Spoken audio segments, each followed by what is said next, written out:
আসলে একটা যুদ্ধ হচ্ছে। যুদ্ধটা প্রত্যেকবারই হয়, 2014 হয়েছিল, 2019 হয়েছে, আবার এবারও হচ্ছে।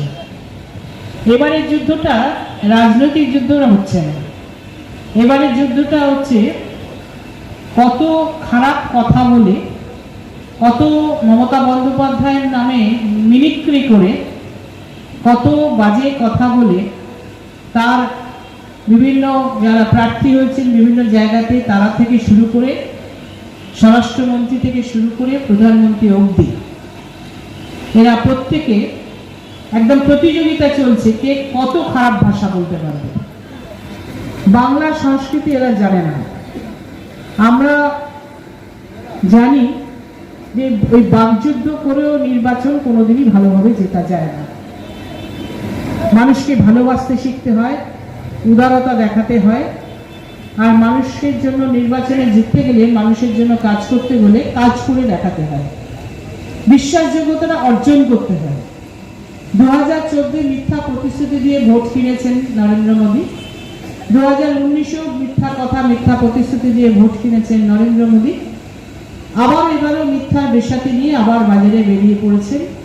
ওই যেভাবে সমস্ত সকালবেলা দেখবেন ভোরবেলা জিনিসপত্র হাঁটতে হাঁটতে যায়, সেই সমস্ত আমাদের ভাই বোনেরা যারা এই ধরনের ব্যবসা করেন মাথায় ঝাঁকা মুঠি নিয়ে, এইভাবে নরেন্দ্র মোদীও চলেছেন।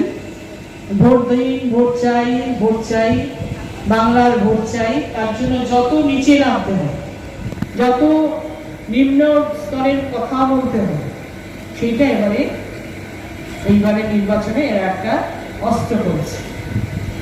কিন্তু সারা বাংলার মানুষ কি চায় এখনো নরেন্দ্র মোদীরা উত্তরপ্রদেশে থেকে, দিল্লিতে থেকে এখনো রপ্ত করতে, গুজরাটে থেকেও রপ্ত করতে পারেনি। তার কারণ বাংলার মানুষ কিন্তু এই ধরনের অপসংস্কৃতিকে প্রশ্রয় দেয় না। তারা চায়, কাজ চাই, ভদ্রতা চাই, শিষ্টাচার চাই, সহযোগিতা চাই, মানুষের ভালোবাসা চাই। ভালোবাসতে গেলে আপনাকে কাজ করে দেখাতে হবে। সারা ভারতবর্ষকে খণ্ড খণ্ড করে ভালোবাসা যায় না। অখণ্ড ভারতবর্ষকে তন্ন তন্ন করে যেভাবে বিভিন্ন ধর্মে ধর্মে বর্ণে বর্ণে ভাগ করে দিচ্ছেন, সেটা মানুষ দেখতে চায় না। আর বাংলাকেও উত্তরবঙ্গ দক্ষিণবঙ্গ ভাগ করার চক্রান্ত করে দিচ্ছে, এটাও মানুষ দেখতে চায় না। মানুষ চায় অখণ্ড ভারতবর্ষের একটা স্বপ্ন মানুষ দেখে, উন্নত ভারতবর্ষের স্বপ্ন মানুষ দেখে। আর বাংলায় উন্নত বাংলার যে সংস্কৃতি কালচার, সেটা রপ্ত করে বাংলার মানুষ যাতে সব ধর্মের মানুষ আমরা প্রতিবেশী রূপে, আত্মীয় রূপে, স্বজন রূপে, ভাই রূপে, বোন রূপে আমরা একে অপরের পরিপূরক হয়ে থাকতে পারি, সেটা চাই। আজকে এরা 2014 এসে 15 লক্ষর গল্প বলেছিল, একটাও মানুষের পকেটে সেটা যায়নি। 2019-এ 2 কোটির গল্প বলেছে। এবারও আবার দেখে নিয়েছে যে বিধানসভা নির্বাচনে মমতা বন্দ্যোপাধ্যায় লক্ষ্মীর ভাণ্ডারের প্রতিশ্রুতি দিয়েছিলেন, তাই মানুষ বাংলার মহিলার যে পরিমাণ সারা বাংলায় বা সমর্থনে তার উন্নয়নের যজ্ঞে সামিল হয়ে দুয়ারে সরকারের মধ্য দিয়ে যেভাবে তার উন্নয়নের কর্মসূচি মানুষের কাছে পৌঁছে গেছে, সেই সময় থেকে সে কিন্তু ভেবে গেছে যে আমরা বোধহয় বিধানসভাটা পেয়ে যাব। সারা বাংলার মানুষ যেভাবে ভালোবেসেছে, সেখানে দেখেছে যে যারা ভেবেছিল সরকার তৈরি করবে, তারা কিন্তু সরকার তৈরিতে দূরের কথা, যে ইসকা বার ইস বার 200 পার, 200 পার করতে গিয়ে 77-এ এসে থেকে গেল, সরকার হলো না। তারপর থেকেই বদমাইশি শুরু হয়েছে। কি, যখন 2014-তে আমাদের 34টা আসন ছিল, মানে আমাদের সাংসদ ছিল, তখন নরেন্দ্র মোদীরা এত সাহস করেনি মমতা বন্দ্যোপাধ্যায়কে এত হেয় করেন। যে মুহূর্তে গতবারের নির্বাচনে 2019-এর নির্বাচনে 18টা আসনেই বাংলা থেকে পেল, তখন থেকে কিন্তু তারা আস্তে আস্তে, এবং বিশেষ করে 2021-এর বিধানসভা নির্বাচনে যখন তারা হেরে গেল, তখন থেকে মানুষের খাদ্য, বস্ত্র, বাসস্থান, যেটা নিয়ে মমতা বন্দ্যোপাধ্যায়কে মানুষ ভালোবাসে, সেই জায়গাটা, সেই অর্থনৈতিক অধিকারটাকে কেড়ে নেওয়ার চেষ্টা করছে। আর 100 দিনের লোকের টাকা বন্ধ করে দিয়েছে, 3 বছর হলো বন্ধ করে দিয়েছে। এই প্রকল্পে, কোন প্রকল্পে কাজ করতো? এই প্রকল্পটা হচ্ছে কেন্দ্রীয় সরকারের প্রকল্প, তারা কাজ দেয় আর টাকাটা পুরোটাই তারা দেয়, আমরা কিছু পার্সেন্টেজ দিয়ে থাকি। প্রত্যেকটা যারা কেন্দ্রীয় প্রকল্প আছে, কোথাও 40%, কোথাও 25%, কোথাও 20% আমরা ম্যাচিং গ্র্যান্ট দিয়ে আমরা মানুষকে পাঠিয়ে দিই।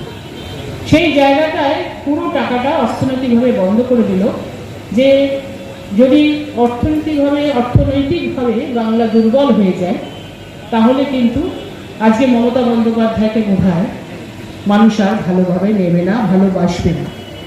কোষাগারে প্রচুর চাপ থাকা সত্ত্বেও মমতা বন্দ্যোপাধ্যায় 2021-এর পর থেকে মহিলাদের লক্ষ্মীর ভাণ্ডার করে দিয়েছেন, দলমত নির্বিশেষে 500 টাকা করেছিলেন।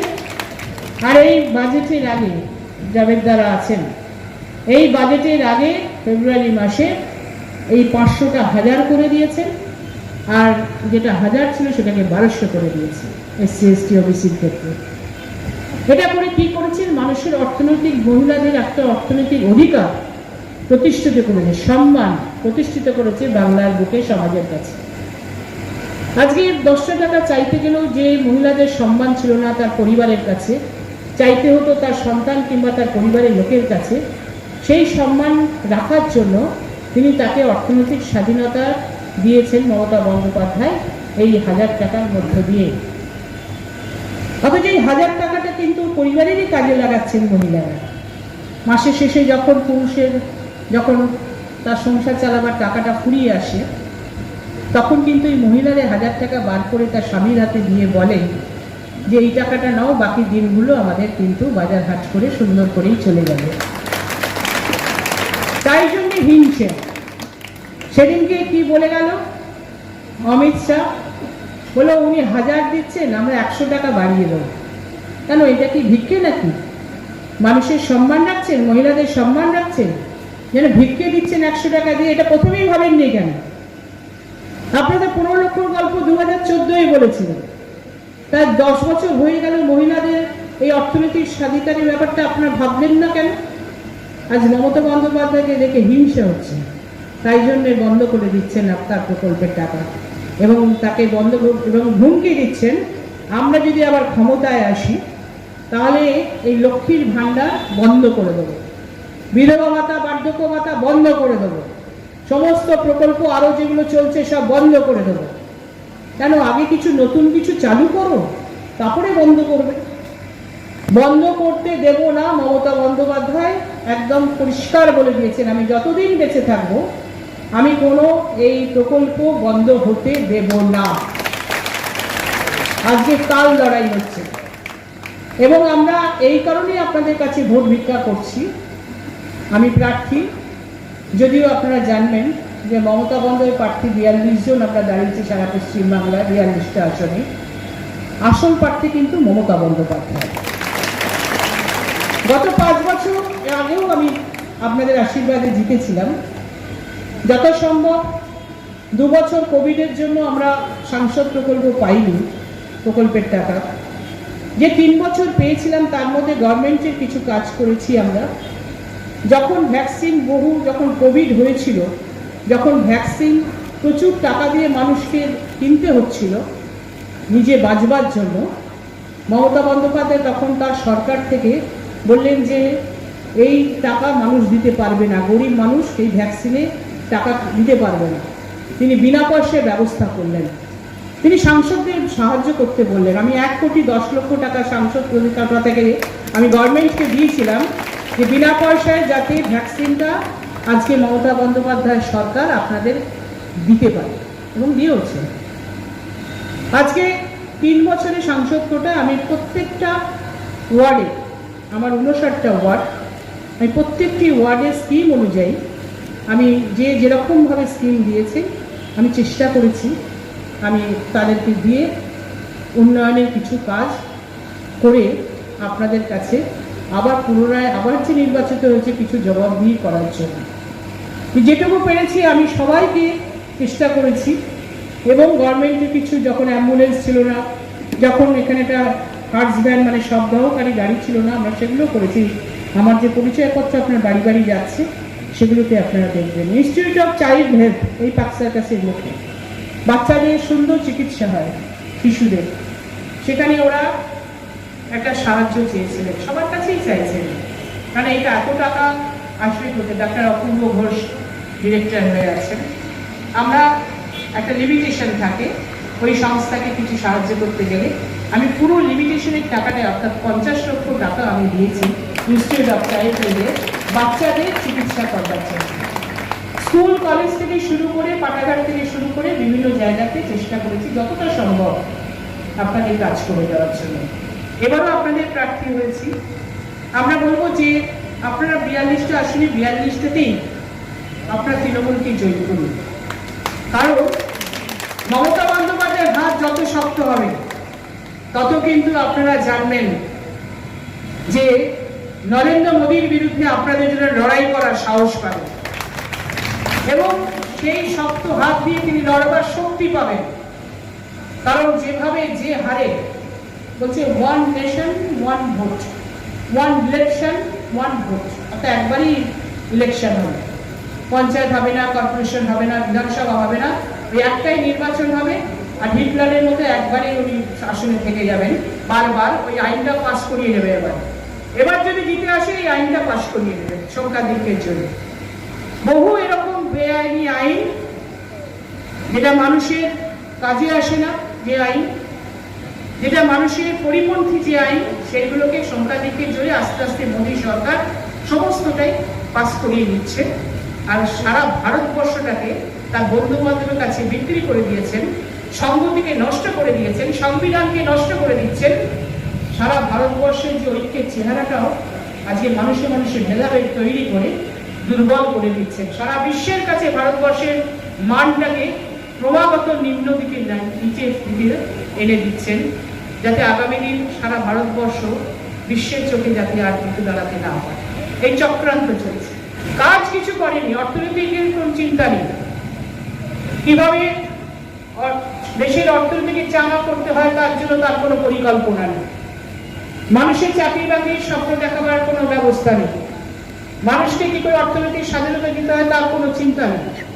তিনি চেষ্টা করছেন আস্তে আস্তে যে কিভাবে মানুষ, তিনি ক্রমশ পয়সা দিয়ে, টাকা দিয়ে, ফাঁপিয়ে ফুলিয়ে তার বন্ধু বান্ধবকে যেভাবে বিদেশে পাঠিয়ে দিয়েছেন, তাদের সাহায্যে প্রত্যেকটা এজেন্সিকে কিনেছেন, ইডি সিবিআই লেগে প্রত্যেকটা নেতৃত্বকে কারাগারে রাখার ব্যবস্থা করছেন, সমস্ত মানুষকে যারা যারা ব্যবসায়ী তাদেরকে ভয় দেখাচ্ছেন, নিয়ে সমস্ত রাজনীতি করতে গেলে অর্থাৎ এই নির্বাচন করতে গেলে যে টাকাটা দরকার সেই টাকাটা তুলে নিচ্ছেন ওদের কাছ থেকে। এই তো করছেন। তার মধ্যে সুপ্রিম কোর্ট, হাইকোর্ট সবই কিনে নিয়েছেন। এমনকি আজকে মিডিয়া থেকে শুরু করে সমস্ত কিছু তিনি হাতে রেখে দিয়েছেন। মোদির গ্যারান্টি কি? গ্যাসের দাম 500 থেকে 1100, আর মমতাদের গ্যারান্টি হচ্ছে 500 থেকে 1000 টাকা লক্ষ্মীর ভাণ্ডার। মমতাদের চিন্তাধারা জীবনে এরা কুল কিনারা পাবে না। এত মানবিক, এত মানুষের জন্য ভাবনা তার, এটা কোনোদিন মোদিরা হাজার মাথা খুললেও কিন্তু এটা নকল করতে পারবে না, অর্থাৎ নিতে পারবে না। সেই মানসিকতাটা দরকার, মানসিকতাটাই মোদিজির নেই।